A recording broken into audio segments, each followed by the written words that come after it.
Hello, magandang hapon po sa inyong lahat. Ngayong araw nga po ay tungkol sa mga petchay. So, una, mag-harvest tayo ng mga petchay. Tapos, mag-transplant tayo ng mga petchay seedlings. Tapos, magpunla tayo ng mga seeds, petchay seeds. So, yeah, ito na, kagagaling ko ng trabaho. Matagal ko nang gustong gawin to. So, ito nga, may pagkakataon. So, una, pitas muna tayo ng mga petchay. So ito, petchay na interplant siya sa broccoli. Yan, mga broccoli dito. Yan, may mga na sila, broccoli heads na.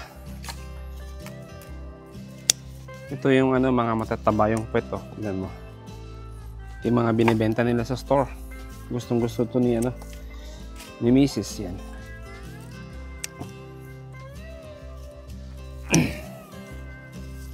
Shanghai Green Choy, yun yung tawag sa variety niya.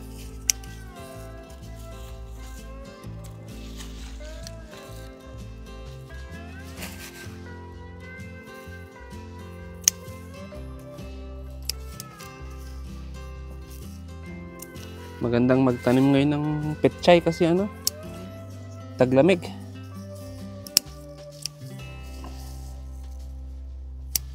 Pag tag-init, hindi kami makapagtanim kasi hindi sila nabubuhay.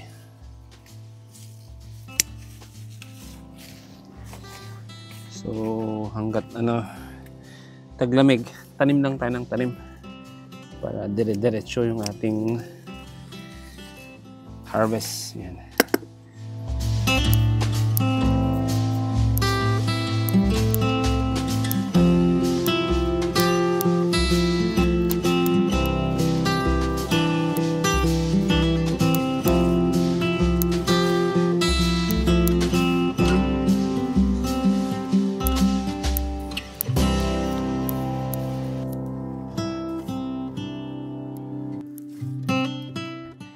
So, tapos na tayong mag-harvest. Next naman is mag-transplant tayo ng mga seedlings. Ayan. Lagay muna natin dyan. O, yan. Tingnan mo. Harvest natin. Harvest natin yan. Tapos meron pa sa loob. So, dito tayo mag-transplant. Oh, may mga petchay pa dito. Tingnan natin. Yan.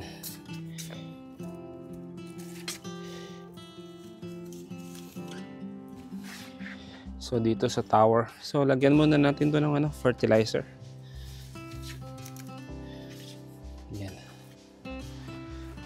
So yung gamit natin, Garden Tone organic fertilizer. Yan. Lagay lang natin yan, konti-konti lang kasi maliit na space naman to.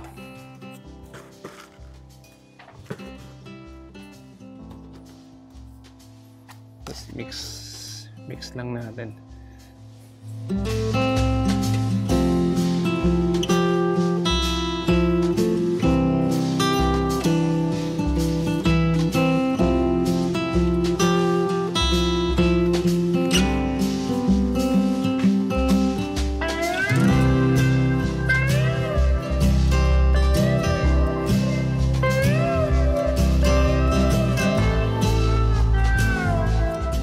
Tapos next, yung isang tower naman, lagyan natin ng fertilizer.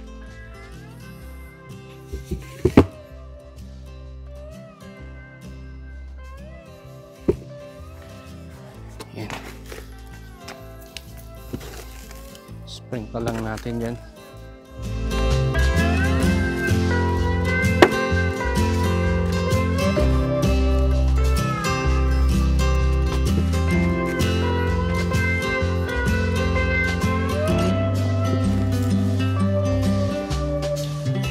lagyan na rin natin tong ating ano, Swiss chard.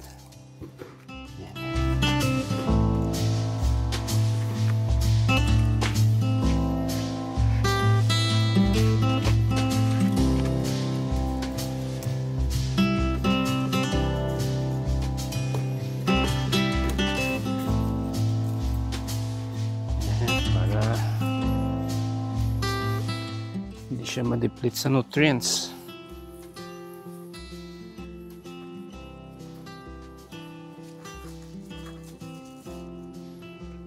Tapos same din, mix din natin.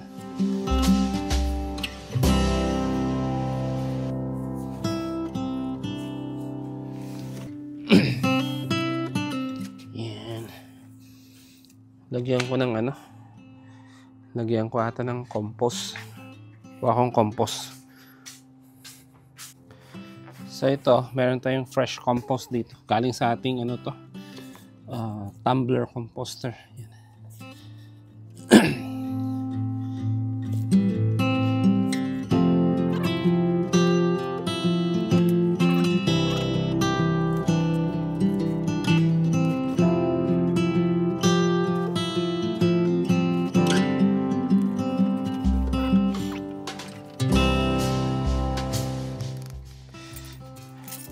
Kunin ko muna yung seedling sa garahe.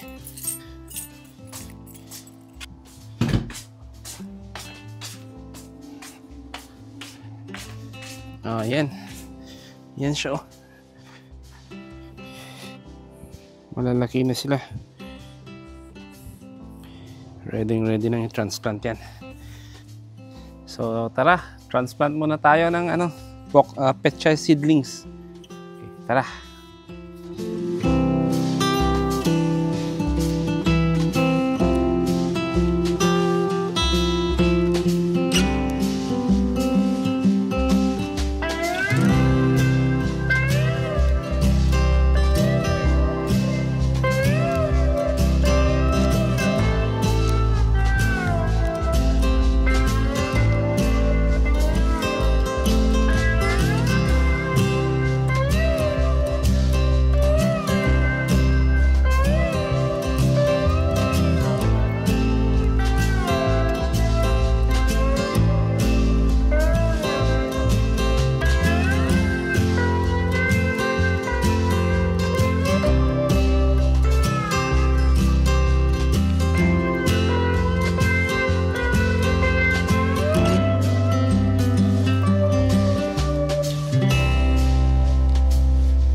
Next, tara naman sa ano, isang tower.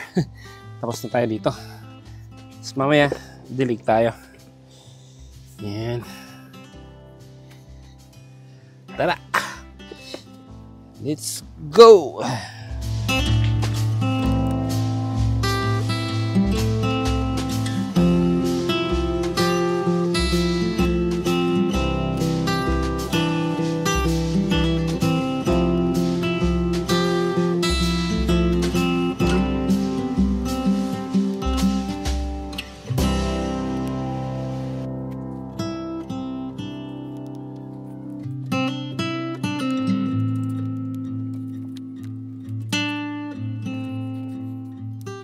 Okay, tapos na rin tayo dito sa isang tower.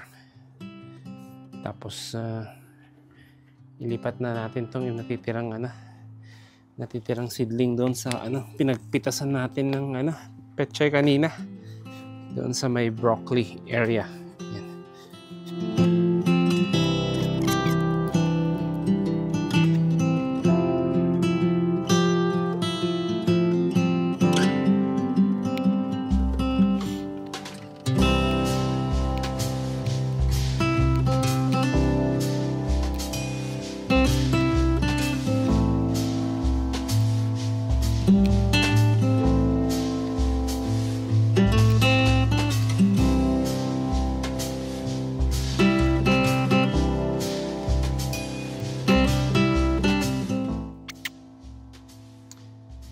So, yan. Tapos na.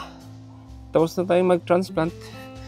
Tapos next naman is magdilig tayo. Diligan natin yung bagong transplant para maka-adapt sa bago nilang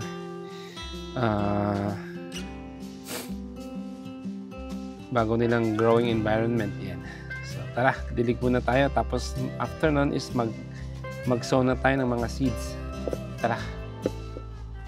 So yan, nadiligan ko na to. Yan, nice and moist. So hopefully hindi ma-transplant shock yung ating mga bagong transplant na petchay.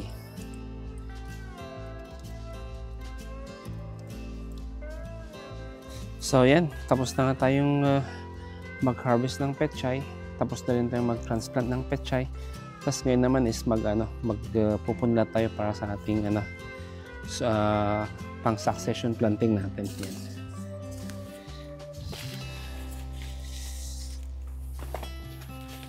So yung soil mix natin, seed starting mix is same pa rin recipe. Kung gusto nyo, i-post ko yung link sa may description down below.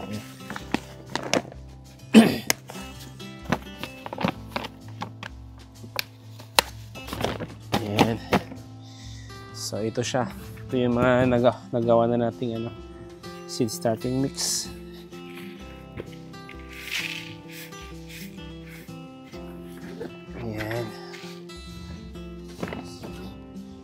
So first dapat basahin para kasi ito mahirap tong basahin pag nilagay mo sa sabi ko nga pag nilagay mo to sa tray na dry, ang hirap siyang mag-moisten.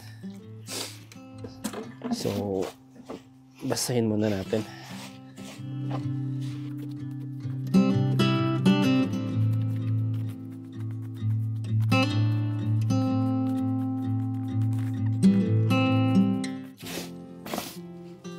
Okay na Tapos meron tayong natin dito, seed starting tray, 54 cells to, 54. So meron tayong mga 54 na bok choy kung sakali. Yan, lagay lang dyan.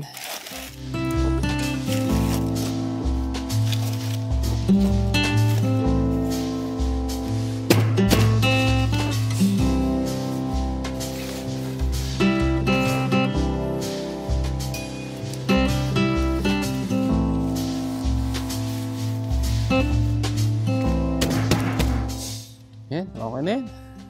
So yung seeds natin, ito, Shanghai Green Choy. Yan. Ito yung medyo mataba-taba yung puwet niya na petchay. Yan. Tapos, ilan to? Half inch. Half inch lang siya.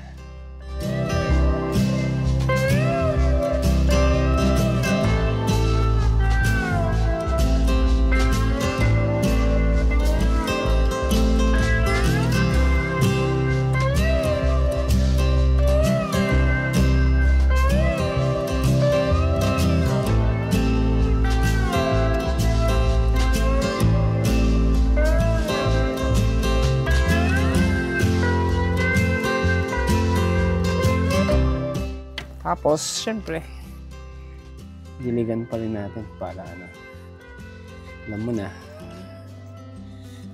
kailangan ng tubig para mag-germinate yung ating seeds.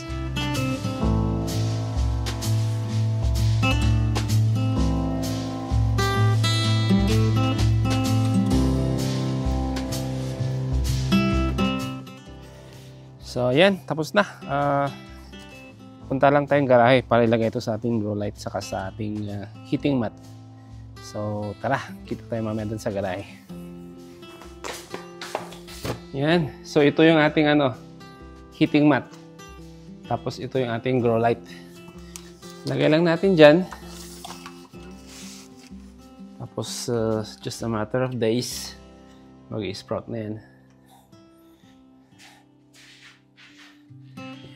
Ito yung mga pang spring vegetables natin. Ito yung mga Better Boy, apricot bell pepper, raspberry lioness, saka yung ating eggplant dito. So, yan. Mostly nag-sprout na sila. So, tingnan nyo, mabisa yung ating, maganda yung ating soy o seed starting mix. Yan. So, kung interesado kayo, panoorin nyo. Nasa, sa may description down below. So, yan. So, yun na nga. Tapos na tayo sa ating, una, nagpitas tayo ng mga petchay. Tapos, nag-transplant tayo ng mga seedlings. Tapos, nag-sow tayo ng mga petchay seeds. Yan. So, para tuloy-tuloy ang ating pagtatanim. Tapos, tuloy-tuloy ang ating pag-aani ng mga petchay. So, mayroon tayong continuous supply ng ating mga petchay. Samantalahin na natin kasi taglamig. Kasi pag nagtag-init, hindi natin makakapagtanim nitong mga petchay. So, yun na nga. Maraming salamat ulit sa panonood, sa pagsuporta, sa pag-subscribe. Maraming salamat po sa inyong lahat. And kita-kita ulit tayo sa susunod na ating video. Paalam po sa ngayon at mag-ingat po kayo palagi. Bye!